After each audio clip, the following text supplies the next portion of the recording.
Assalamualaikum warahmatullahi wabarakatuh.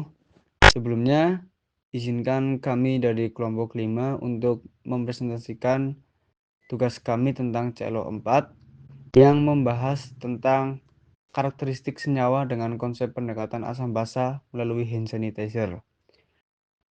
Dan sebelumnya, izinkan saya untuk memperkenalkan anggota saya dengan beranggotakan yang pertama Audia Mutiah Arasyid, dan yang kedua ada Salsa Rizky, ketiga ada Yasmin Aliza Azhara, dan keempat saya sendiri Sofyan Lintang Pratama.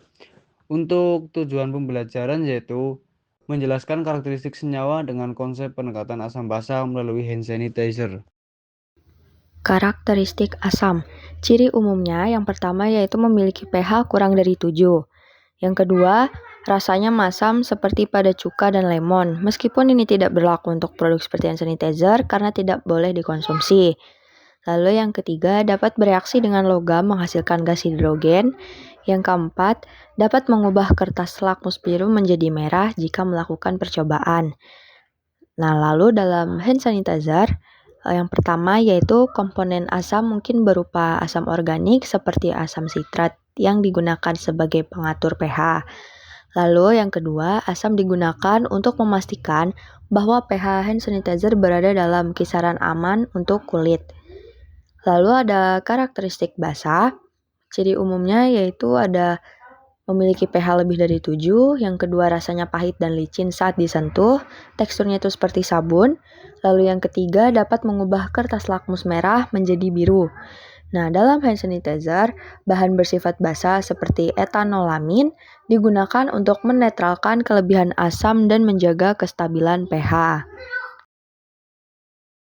Relevansi dalam hand sanitizer. Hand sanitizer biasanya mengandung alkohol, etanol, atau isopropanol yang memiliki pH netral hingga sedikit asam. Beberapa bahan tambahan seperti karbomer atau polimer pembentuk gel memerlukan penyesuaian pH dengan senyawa basa agar gel stabil. Penyesuaian pH sangat penting untuk memastikan efektivitas, sanitasi, dan kenyamanan bagi pengguna, sekaligus menghindari iritasi pada kulit. Selanjutnya, contoh benda yang bersifat asam yang dimanfaatkan oleh manusia. Yang pertama ada asam askorbat atau vitamin C yang ada pada buah-buahan. Yang kedua, asam sitrat ada pada buah lemon dan jeruk nipis. Yang ketiga, asam malat ada pada buah apel dan buah pir. Asam asetat atau cuka yang biasa digunakan untuk bahan memasak. Asam folat yang ada pada pisang, alpukat, bayam, dan lainnya. Asam karbonat untuk bahan minuman bersoda, dan yang terakhir asam sulfat untuk bahan aki mobil, dan lain sebagainya. Konsep asam basa dalam hand sanitizer. Yang pertama, definisi asam dan basa. Apa itu asam? Asam yaitu zat yang dapat melepaskan ion H+ di dalam larutan. Lalu, basa itu zat yang dapat menerima ion H+ atau menghasilkan ion OH- di dalam larutan. Hal yang kedua, pH hand sanitizer.